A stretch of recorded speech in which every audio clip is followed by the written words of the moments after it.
Siguiendo el curso de lo que vengo haciendo de estos videos para promover mi libro La acrobacia del salmón, quiero comentar acerca de un poema que voy a leer que se titula Hijo de mono. Estoy hablando del hombre, estoy hablando de la humanidad que somos, en un 99% compartiendo semejanzas los homínidos, aunque no solamente somos eso, claro está. Este poema refiere a uno de los grandes conflictos o paradojas de la existencia moderna, de las aportaciones complejas, de las aportaciones prejuiciosas o perniciosas que le hizo la modernidad a este hombre, a esta humanidad, a esta civilización actual que somos. Y me voy a referir a un fenómeno que surge en el Renacimiento que siempre ha sido reconocido como un alumbramiento, como un despertar de la conciencia y de la racionalidad y de las ideas científicas y filosóficas de avanzada. Y bueno, yo creo que una de las cosas que define este momento es la suplantación o la sustitución o la superación del egocentrismo divino por un egocentrismo antropomórfico, humano. Creo que justo es el Renacimiento ese momento en que el hombre determina, y sobre todo con por supuesto, el empuje que le da la protesta de Lutero y Calvino con la filosofía o la teología protestante, que se pone de moda y que se expande por toda Europa con una revolución también tecnológica acompañada de la mano de muchas cosas, la aparición, por ejemplo, de la imprenta, que fue una de las más importantes, pero ahí también está la marinería ultramar, la banca, el desarrollo de la finanza que venía en ciernes en la República de Venecia y que después pasa a Flandes y a Holanda y de ahí pasa a Londres. Y bueno, ya después toda la conquista del Nuevo Mundo, ultramar, que eso le da el colofón al Renacimiento, ¿no? La expulsión de los árabes de la Europa católica por los reyes Fernando y Isabel, o sea, una serie de factores. Pero bueno, también tenemos que pensar que hay un momento de esplendor de la arquitectura barroca, porque el barroco es una respuesta a la reforma, ¿no? Y el barroco no solo en la arquitectura, en la música, en la pintura, está Miguel Ángel, está Leonardo, está Rafael, o sea, hay mil exponentes importantes que arman o construyen esa transición, donde ahí también hay que incluir a muchos escritores importantes que van desde el Dante hasta Vico, hasta Erasmo de Rotterdam, en fin, ahí pasaron muchas cosas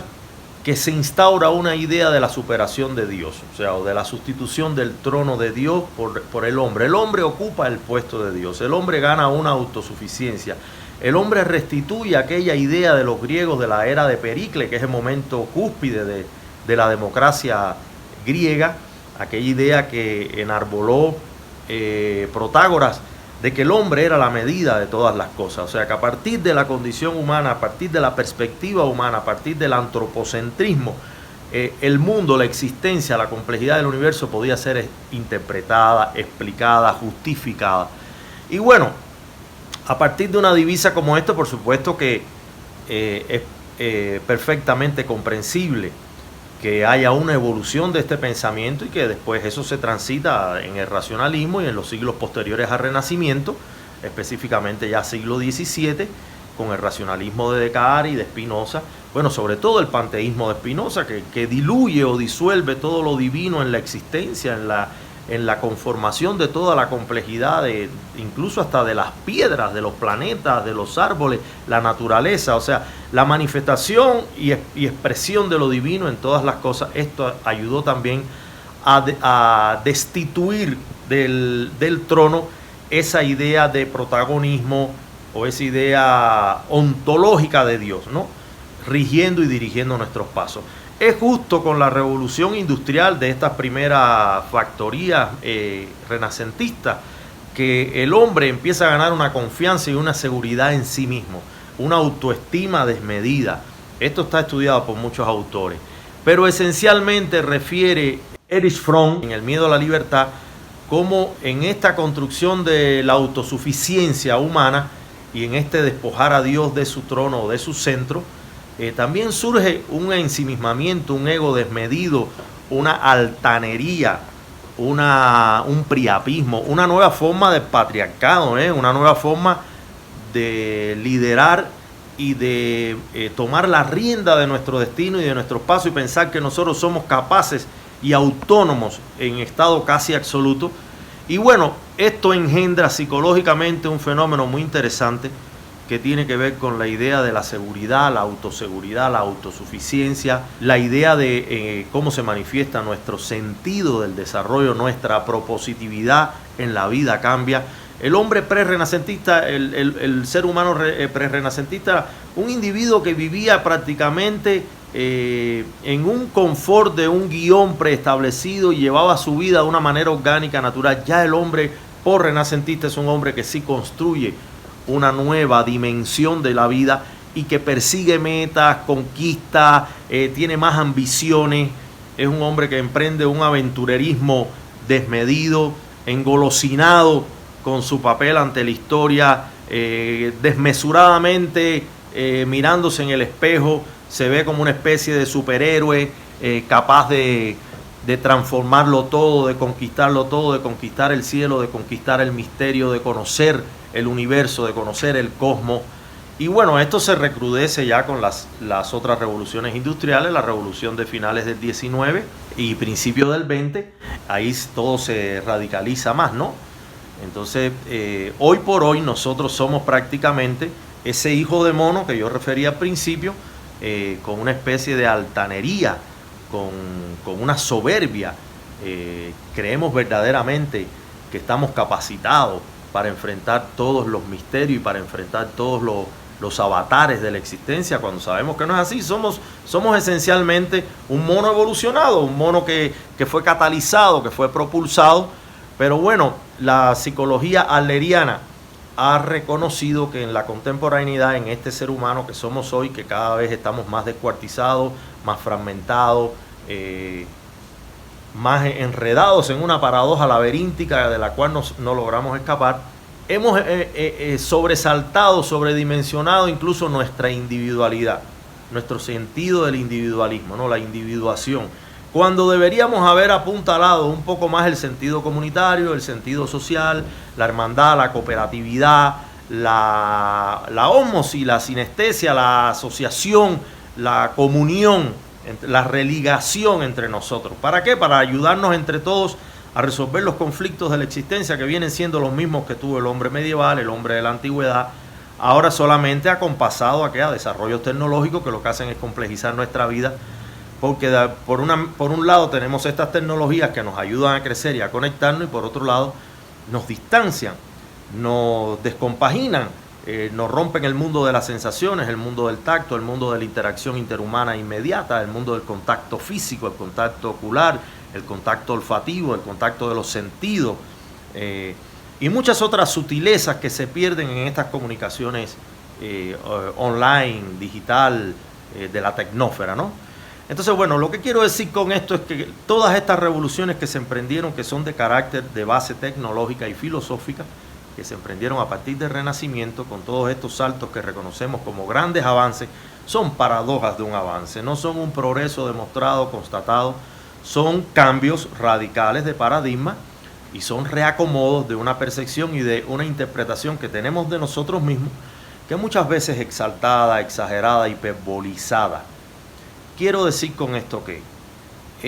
tenemos que empezar a aquilatar estos relojes, tenemos que empezar a entender que esa seguridad que tenemos entre nosotros, acerca de nosotros mismos, es endeble. Esta es una seguridad que es fantasiosa también. Esta es una seguridad que es necesaria, que es oportuna, porque ha acrecentado nuestra confianza, ha desarrollado nuestra autogestión, pero que hay muchas cosas que no están en nuestro rango de acción, poder nosotros determinar, porque las desconocemos, porque hay muchas zonas todavía de nuestra existencia, de nuestra dimensionalidad, que no están del todo clarificadas por el conocimiento.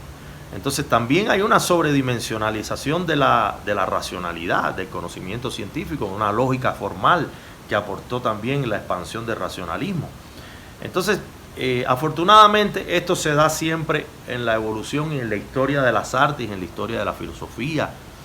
en la historia del conocimiento y de la ciencia, de una manera oscilatoria. Esto no se da de una manera lineal, y afortunadamente, como respuesta a un exceso de razón, después viene entonces Un movimiento como el romanticismo que propone un recuperar la emoción, un recuperar el sentimiento, un recuperar la intuición, un recuperar el entusiasmo gnóstico, incluso lo mistérico. Entonces,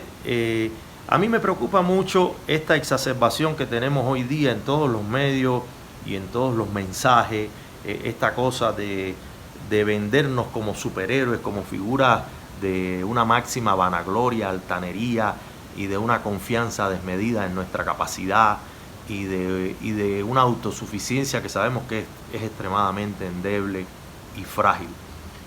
Por supuesto que ese hombre antiguo, ese hombre que se conformaba con una seguridad material, con una seguridad de techo, de comida, de fuego, había logrado cosas en el plano sentimental, emocional, en el plano de la alegría cotidiana, mucho más sólida que este hombre que hoy somos, que empieza a tomar distancia del otro, que empieza a desmarcarse y empieza a erigirse como una especie de singularidad prometeica, que confía más en su voluntad individual que en su voluntad colectiva, y es un hombre que ha ido desandando pasos de progreso, porque por supuesto que para construir lo nuevo hay que destruir lo anterior. Son las leyes propias de la dialéctica, son las leyes de la negación, las leyes del no, o sea, la ley de la negación, la ley de los cambios cualitativos y cuantitativos, la ley de la unidad y lucha de contrario, o sea, la propia ley del progreso evolucionista que plantea Darwin, de tener que aniquilar lo anterior para construir lo nuevo. Una cosa que es espantosa y que el hombre debería tratar de ya empezar a reconsiderar, porque hay muchos hallazgos y hay mucha sabiduría desechada, ¿no? Y esta humildad, incluso esta conectividad divina que tenía el hombre de pre-renacentista, yo creo que es muy luminosa, y yo creo que le permitió incluso tener un diálogo secreto, íntimo, mucho más en comunión con las fuerzas sobrenaturales, o con las fuerzas desconocidas, o con las fuerzas del más allá, o con las fuerzas áureas en contra de esta visión telúrica en la que estamos viviendo. Estamos viviendo demasiado pegado a la Tierra. Ya no miramos el cosmos, ya no entendemos que estamos dentro de un sistema mayor, un sistema más complejo que nos determina, que nos define. Entonces, esta idea antropocéntrica ha reforestado y enfatizado la idea de un mono, pero de un mono que es un Homo sapiens, pero que también es un Homo ludens, y que también es un hombre que tiene que corregir sus pasos en algún momento, y que tiene que entender que no es el centro del universo, ni que es el eje en torno al cual giran todas las cosas, que hay seres superiores a él, que hay fuerzas superiores a él, y que él tiene que, en tanto aspira a domesticarlas, dialogar, entenderlas, sincronizarse y recuperar ese estado mágico en que se vivió en esta historia prerrenacentista. Este poema dice: hijo de mono, habla de todo esto. No recuerda los relámpagos por donde caminó, traficando el absoluto con audaz inocencia. No recuerda las paredes que edificó orgulloso y solitario. Lleva en su seno la semilla que indica un silencio aterrador. Presume la utilidad de las palabras, se yergue, implora, ansía profetismos. Lo ha vuelto infértil la servidumbre del cielo. Quiere ser libre, pero se entrega al suplicio, como quien busca amor pegando los labios al espejo. No le basta con imaginar lo invisible, vocifera, acaricia el numen, allana el desafío, amplifica el misterio, se reconoce hambriento frente al esplendor de las agonías. Dioses y señores del más allá, reyes de las tinieblas, dejen de empujar al hombre hacia un destino sentencioso. Déjenlo tranquilo esculpir su ruina, acicalar su anacronismo. Ceñido al cotidiano esplendor, su corazón no avanza. Se ahueca su mirada, perplejo ante la suerte. Déjenlo por pudor vanagloriarse, soñar la ingravidez, pellizcarle un trozo de tiempo a la melancolía. Déjenlo saltar de rama en rama, titubear al compás de la disipación, ansioso por conquistar hierofanías. Déjenlo en la intimidad de su pobreza, libar el arrepentimiento, sentirse audaz contra la noche. Que se sonrojen los fotones dóciles, las piedras que no alisaron los caminos, bendita la abulia, la quietud rebosante, el orgasmo sideral.